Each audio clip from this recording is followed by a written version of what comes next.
So one of the big announcements which came out this week, was it this week? I think it was this week. And it was actually from, well, it was on the BBC, that's where I saw it, but it was Nicola Sturgeon, and it was to do with how Scotland has announced that it wants to trial a 4-day working week.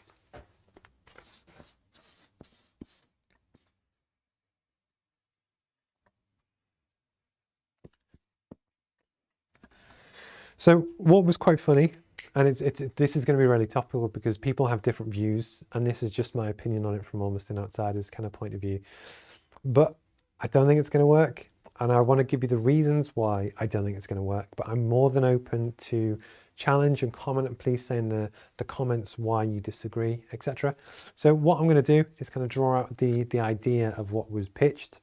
If I'm brutally honest, I think it was pitched as a vote winner because I think it would win votes. But I just think in practice, it's something that from a business person and someone that works with a lot of businesses that run and operate globally, why I don't think it's going to work. So in terms of what is the concept? So it's the same pay, reduced hours. So, like, I'm not being funny, that seems appealing. That actually, so what, I can get paid the same, but work one less day a week. Sounds great. This is where you start to get into the nuance of different things. Because if it's actually a case of normally you might do 4 10-hour days. Sorry. If you'd normally do 5 8-hour days and they're just going to switch to 4 10, the truth is, are you actually working any less? Probably not. But I think there's so much more to it because both of these basically equal 40 hours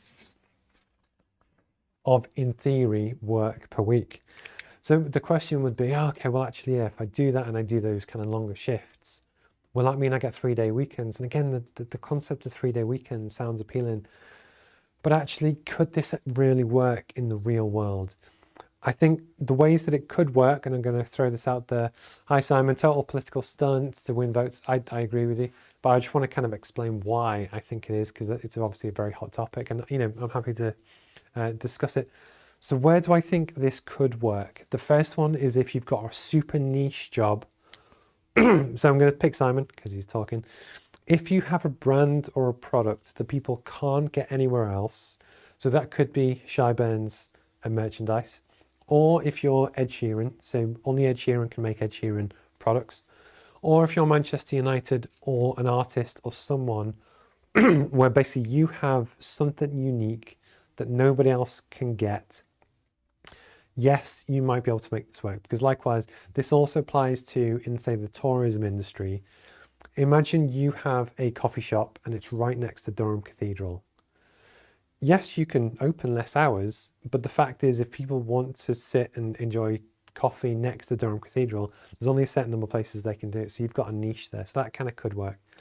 And yeah, basically freelancers again. So this is, you can choose, and I know this firsthand, I could in theory work 4 days a week. I could work 1 day a week and work longer hours still. But then it's down to actually, you have to admit that you're going to earn less money, because the truth is, anyone can drop their hours and always has been able to work part-time or work not at all and get paid less. That's always been the case.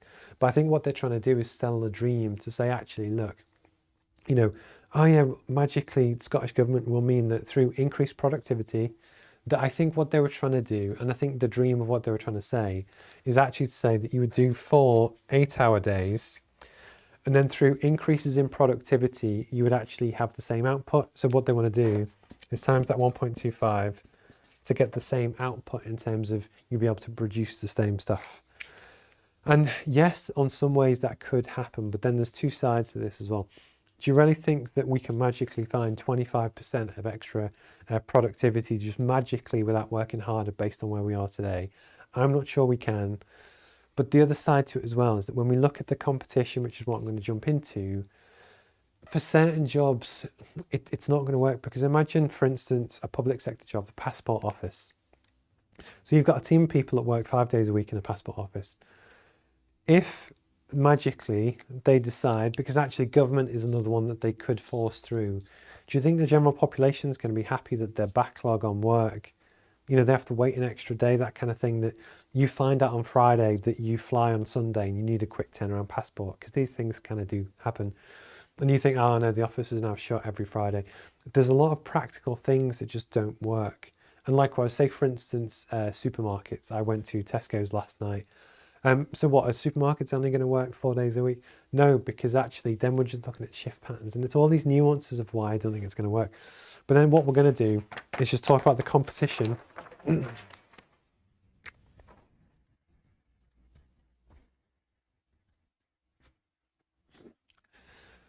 So that's meant to say global competition, by the way.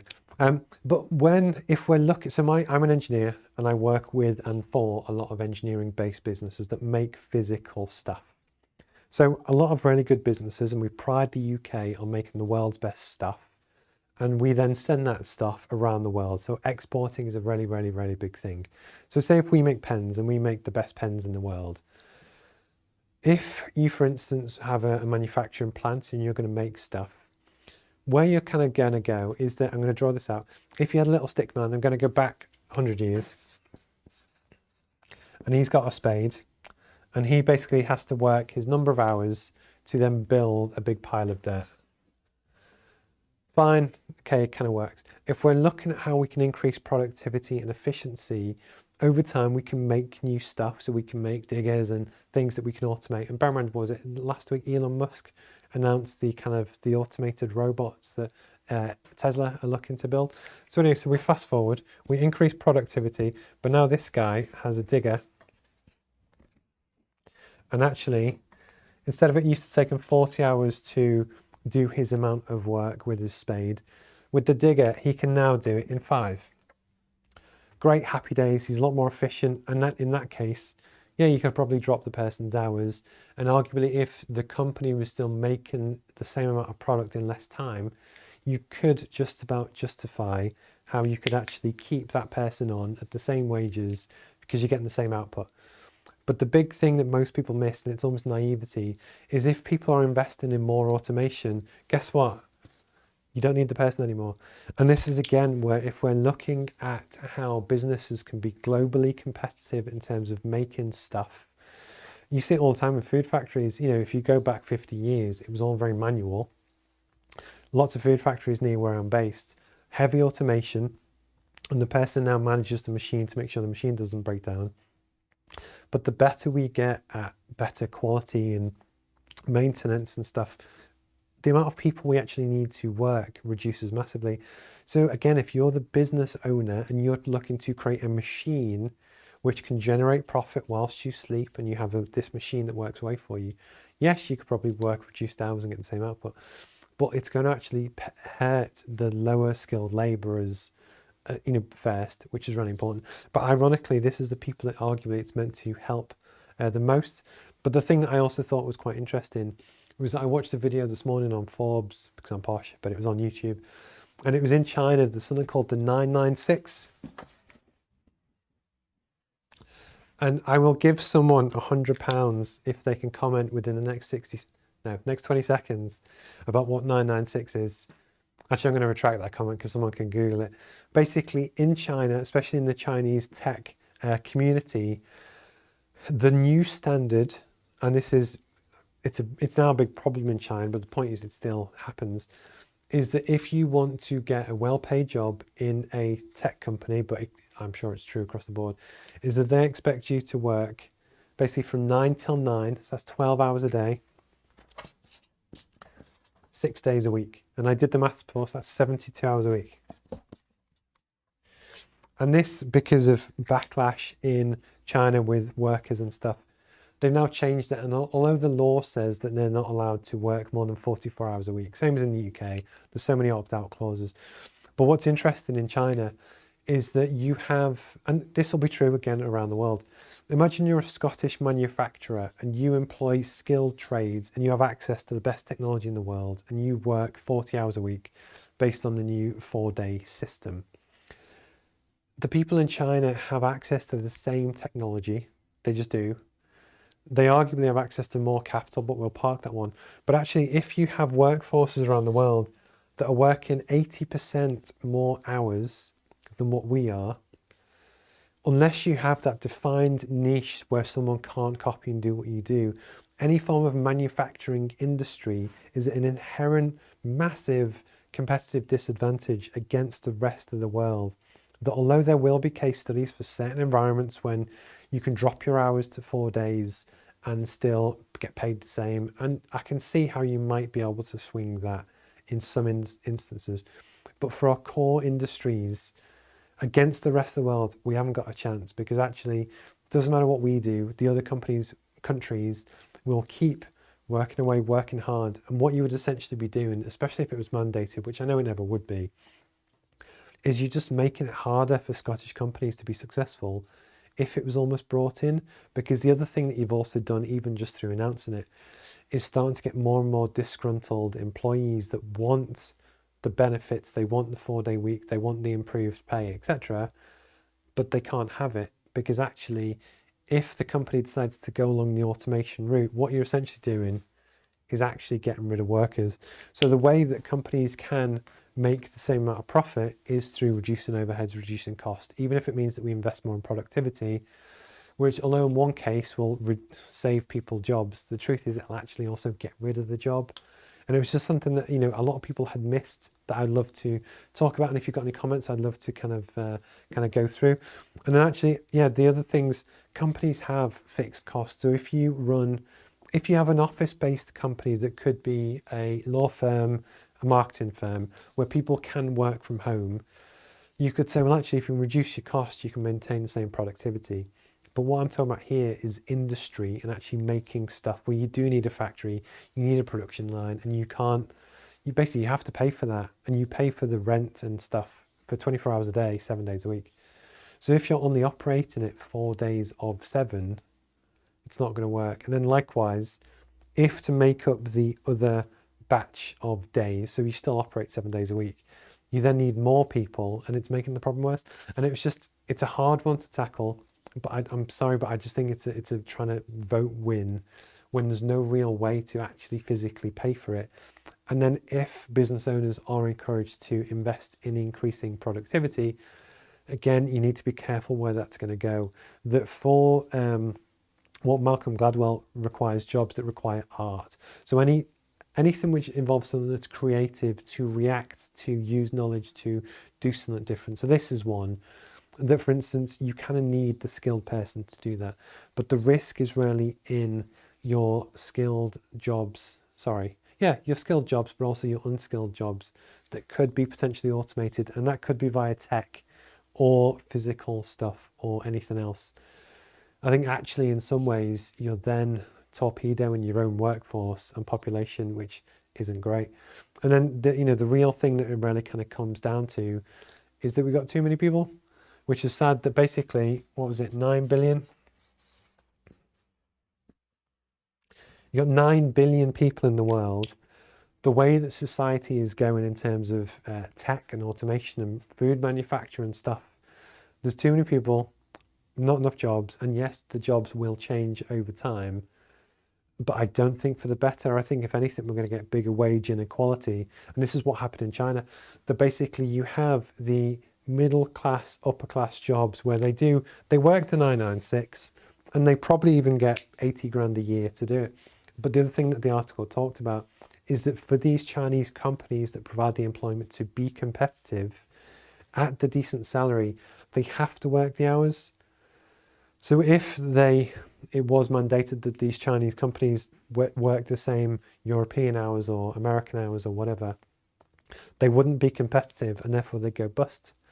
And that's why this cycle will never work. But the reason why people work these long hours is because the wage inequality between the Chinese middle class that are on good wages and the lower class which aren't is so big that people are so scared to drop into that lower class and lose the opportunity to work their way out of poverty that someone died recently, that's why it kind of became on the news, because of this. And basically it's a really vicious, horrible cycle that, yes, it shouldn't be there, but the truth is it is.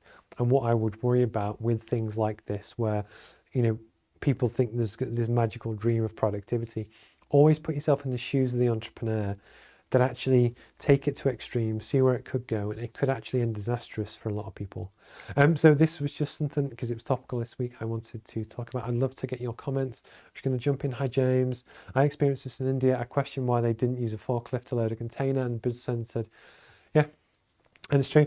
And what's quite funny is that we talk about wage inequality, and it's funny that in the UK, if you ignore business owners, because in theory, if you're, I'm trying to think of really famous, Richard Branson, you have 100 businesses and they all employ 100,000 people.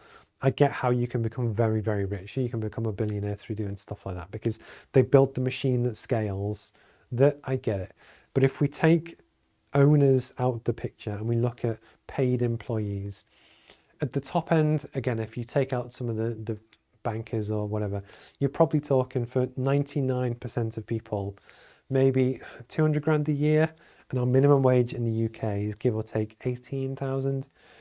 So although that's still what, 5 times, 7 times gap, it's not that bad. But the worry is in other parts of the world, it's huge. And what I'm trying to say is it's just, we need to always also think about this as a country. How do we survive? How do we get through this? How do we compete globally?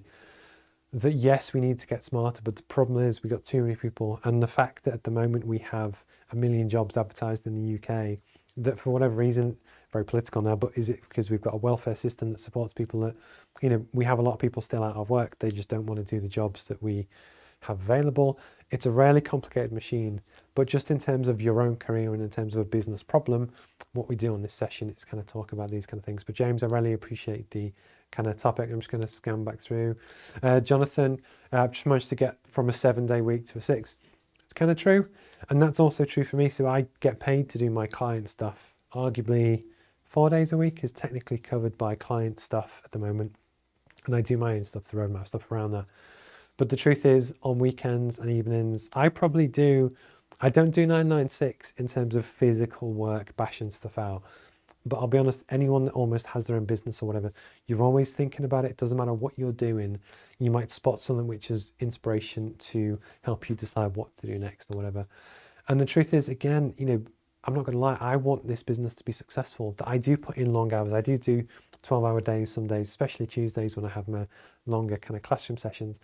But it's because I know what I want to build. And, in some ways, if you chose to work different wage patterns or hours, that's absolutely cool. But you can't expect to get the same wages as, I know it was on the previous sheet, the same wages as what you currently get. And that's the compromise that we all have, which is difficult, but again, very political, very difficult to solve. But again, not as simple as people might think.